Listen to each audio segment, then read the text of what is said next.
Hi guys! Welcome again to my YouTube channel and the Aves Vlog. So for today's video mga kainday, tuturuan ko kayo kung paano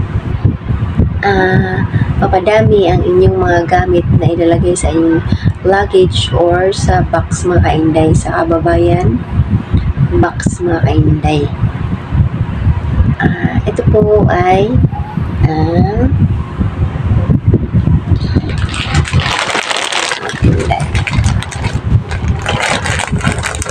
guys. Alam niyo ba ito mga kainday?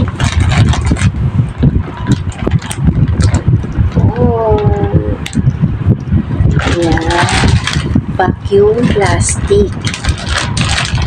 So, pwede po ninyo ilagay kahit anong gamit dito mga kainday.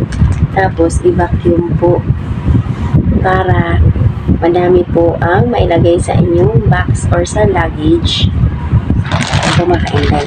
I-vacuum po para mapaliit. Pwede stuffed toys. Pwede po stuffed toys guys.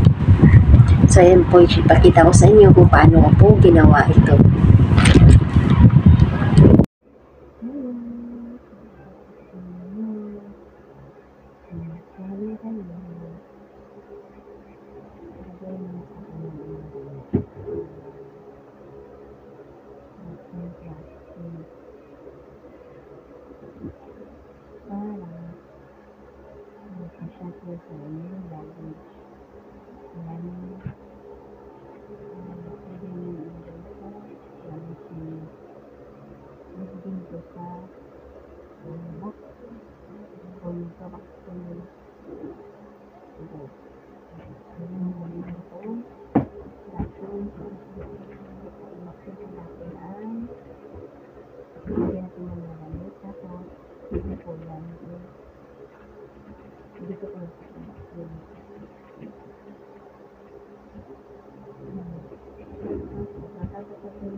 So, ayan mga kainday, ipasok na po natin ang mga damit dito sa vacuum plastic. Kailangan po i-arrange po natin ng maayos para po hindi po magustusot ang ating mga damit mga kainday.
Mga kainday, isip na po natin kasi puno na po.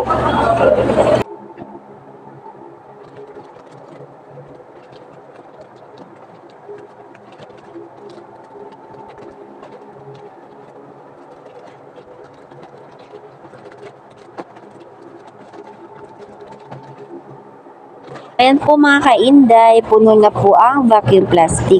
So, kailangan na po nating i-zip natin mga kainday. Kasi may zip po yan dyan, yung puti. So, ayusin na po natin pag-zip para pag i-vacuum na natin, hindi po lalabas ang hangin.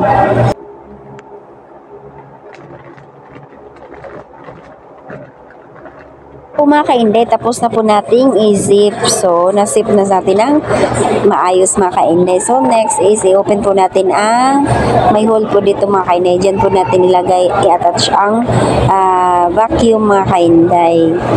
So, ayan po. Ilagay na po natin ang vacuum.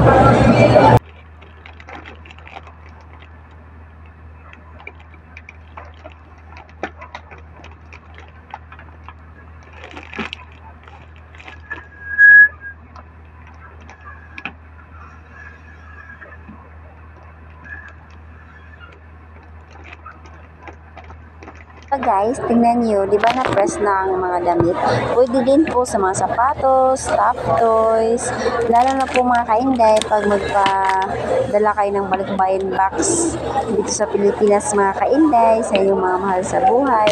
So, kailangan po ninyo itong vacuum plastic para po maka-save kayo sa space mga kainday, tapos na po natin i-vacuum. So, ito po ang kalabasan mga kainday. O, diba, maka-save po tayo sa space mga kainday. Pwede po ito sa mga balikbayan box para makasave din kayo sa space sa carton mga kainday. Pili po ito sa Shein mga kainday. Thank you for watching. See you on my next vlog.